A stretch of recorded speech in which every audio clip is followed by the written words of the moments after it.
Hello friends, welcome back to my channel. मेरा नाम है सोहेब अंसारी। आप देख रहे हैं CSD वेलनेस। हाजिर हूं मैं और एक नए वीडियो के साथ में। दोस्तों, आज की जो टॉपिक है वो हमारा कोरोना वायरस के ऊपर में है। कोरोना वायरस पॉजिटिव होने से ठीक होने तक की पूरी इन्फॉर्मेशन मैं दूंगा आपको आज, और ये इन्फॉर्मेशन बहुत ख़ास होगा। प्लीज़ इस वीडियो को पूरा देखिएगा, बहुत कुछ सीखने को मिलेगा।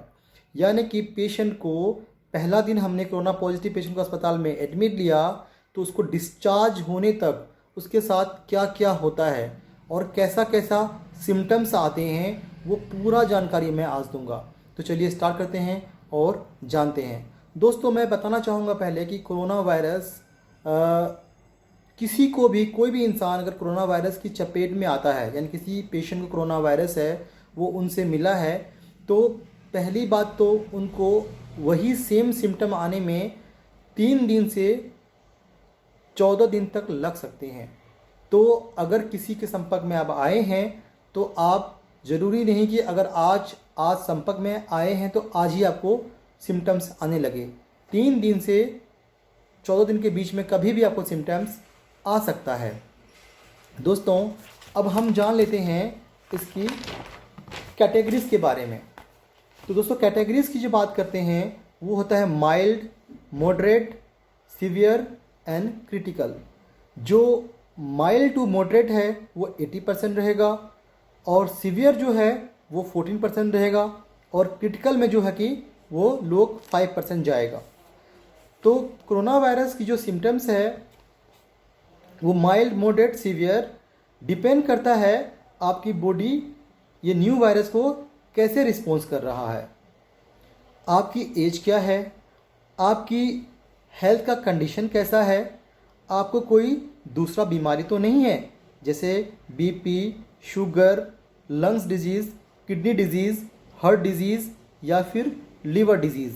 इनमें से कोई बीमारी तो नहीं है। इसके ऊपर डिपेंड करेगा कि आपका जो है कि किस कैटेगरी में आप जाते हैं, माइल्ड टू मॉडरेट या सीवियर या फिर क्रिटिकल। तो दोस्तों, अब हम जानते हैं स्टार्टिंग के 5 डेज़, यानी स्टार्टिंग के जो 5 डेज़ में क्या क्या सिम्टम्स आपको आ सकते हैं। दोस्तों, बुखार आएगा ठंड के साथ में, ड्राई कफ रहेगा, हल्का कोल्ड रहेगा, जी घबराएगा, थकान रहेगा, बॉडी में पेन रहेगा, और हो सकता है कि आपको लूज स्टूल हो, यानी कि लेटिन पतला हो सकता है, मसल्स वीकनेस रहेगा, थ्रोट में जो है कि पेन रहेगा या थ्रोट सोर्स हो सकते हैं, और जो है कि टेस्ट नहीं आ सकती है, और सुगंध भी यानी स्मेल भी नहीं आ सकता है। कंजक्टिविटीज़ यानी आँख आना, सिर में दर्द होना, या फिर स्किन रसिस यानी पूरा बॉडी में एक रेडनेस टाइप का बन सकता है, और आप अनवेल फील कर सकते हैं, यानी आप अच्छा महसूस नहीं कर सकते हैं। अब हम बात करते हैं 6 to 7 डेज़ का, यानी 6 to 7 days moderate mild cases में क्या होता है कि इम्प्रूवमेंट स्टार्ट हो जाता है, उन्हें अस्पताल जाने की ज़रूरत नहीं पड़ती है, वो पेशेंट में इम्प्रूवमेंट स्टार्ट हो जाता है, वो धीरे धीरे पेशेंट ठीक होना चालू हो जाता है। लेकिन वहीं पे 6 to 7 डेज़ में मॉडरेट केसेस में क्या होता है कि उनका सिम्टम्स जो है और भी बढ़ना चालू हो जाता है, उसको ब्रेथलेसनेस होना चालू हो जाता है, और चेस्ट में पेन होता है, सांस लेने में तकलीफ होना चालू हो जाता है, और चेस्ट में कुछ लगता है प्रेशर से बना हुआ है, प्रेशर इन चेस्ट हो सकता है, और बातचीत करने में प्रॉब्लम हो सकता है, मूवमेंट में दिक्कत हो सकती है, और जो फेस है वो ब्लूइश हो सकता है, और लिप्स भी ब्लूइश हो सकता है, क्योंकि ऑक्सीजन की कमी बॉडी में होना चालू हो जाता है। लैक ऑफ ऑक्सीजन की वजह से ब्लूइश फेस और लिप्स ब्लूइश हो सकता है। अब हम बात करते हैं दोस्तों 8 to 9 डेज़ का। 8 to 9 डेज़ में जो जनरल कंडीशन है वो और भी ख़राब होना चालू हो जाता है। दोस्तों, हम बात करते हैं 8वां और 9वां दिन की जो सिम्टम्स क्या क्या रहता है। दोस्तों, 8वां और 9वां दिन में पेशेंट का जो सिम्टम्स हैं वो क्या है, जनरल कंडीशन और भी धीरे धीरे ख़राब होना चालू हो जाता है। पेशेंट को ब्रेथलेसनेस बढ़ जाता है, ऑक्सीजन की डिमांड बढ़ जाती है, उसका SpO2 डिक्रीज़ होना चालू हो जाता है, और पेशेंट को ऑक्सीजन की ज़रूरत पड़ती है, और हम उसे ऑक्सीजन सपोर्ट पे रख देते हैं। अब दोस्तों, हम बात करते हैं 11वां और 12वां दिन का। दोस्तों जो 11वां और 12वां दिन होता है, पेशेंट को हाई फ्लो ऑक्सीजन में भी उसको पूरी तरह से सांस नहीं आ पाता है, यानी कि उसका SpO2 और भी डिक्रीज हो जाता है।